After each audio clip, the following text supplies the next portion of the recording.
So hi guys, so ngayon, good morning. So ayun, so ayun na nga guys, itutur ko naman kayo ngayon sa aming room. Kasi kahapon, kagabi, di na ako nakapag-video or di na ako nakapag-send ng video kasi gawa nga na naging busy na rin kami. So pagod na rin sa biyahe, then naglakad-lakad pa kami ng oras na kami nakauwi. So ayun na nga, itutur ko naman kayo sa aming room. Wait lang, bako lang yung camera. Yung hotel namin guys is yung Holiday Hotel 207 yung room namin. So ayan, let's go. Itutur ko naman kayo. Yeah, si JM. Kaya talaga to. Ayan.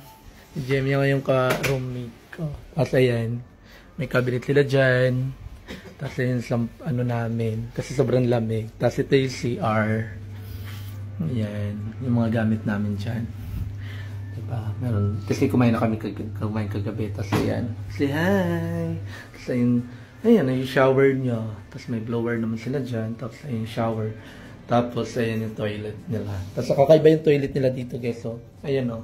Pag dito yung butas, diba? Tapos wala silang bidet. Hirap na hirap kami dyan. Tapos ang ginawa ng bidet, ayun yung shower. Inatak namin papunta dyan. As in, grabe, nakakaloka to. Ayan. Tapos, ayan na siya. Tapos ayan si JM. Meron pa naman isang pasahan doon. Ayan, mga binili nila sa Pinas. Nagdala na rin sila. That is 22 to. Tapos 18 to. Hayop. Pwede pala to eh. Hi JM, kumusta? Kumusta tulog mo? Sobrang lamig. Tapos yan, naka-hit yan. Hindi siya malamig kasi ang lamig sa labas guys. So ayan, dyan ako natutulog. So ayan lang yung room tour natin dito. Sa hotel namin. Napakamahal pa naman ang hotel ha. Hayop. So ayan lang. Ready to go kami kasi nga alis kami bababa. Ayan lang. Tapos ayan yung mga gamit namin. Ayan. Diba? Ang kalat. So ayan lang guys. Grabe. Tsaka ang lamig talaga day. Natawa nga ako kasi yung kasama namin. Nagbook siya ng 20 kilos baggage pa kasi nga dami ng dala. Tapos yung panindi halos din niya rin magamit kasi sobrang lamig talaga, literal na lamig. Hindi mo yung labi ko, halos nagbitak-bitak na nga din eh. Sobrang lamig. Grabe bang level yung lamig, para pasok ka sa yelo. Ay, yelo? Pasok ka sa freezer. Ganun ka lamig, grabe. Sa video hindi lang mukha malamig pero kung nandito kayo, naku grabe.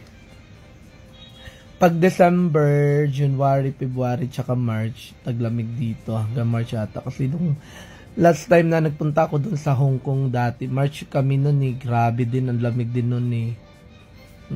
Pero ito talaga ibang level ang lamig dito sa Macau. Kakaiba. O yung paglabas pa lang namin sa airport, kasi sa airport doon, malamig naman. Tapos sabi namin, ang lamig naman dito. Tapos sabi ng babae na Pinay na, mas malamig sa labas. De, okay lang. Paglabas namin, ay literal talaga, triple ang lamig. Akala ko, airport na yung pinakamalamig, malala pala talaga. Paano na lang pag may snow? Grabe, siguro. Parang, manigas ka talaga. Ngayon nga, katamad lumabas alas 9 na, pero grabe yung lamig eh. Literal.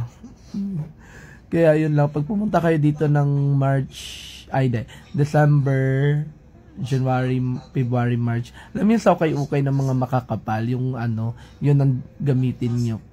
Kaysa yung literal na jacket lang.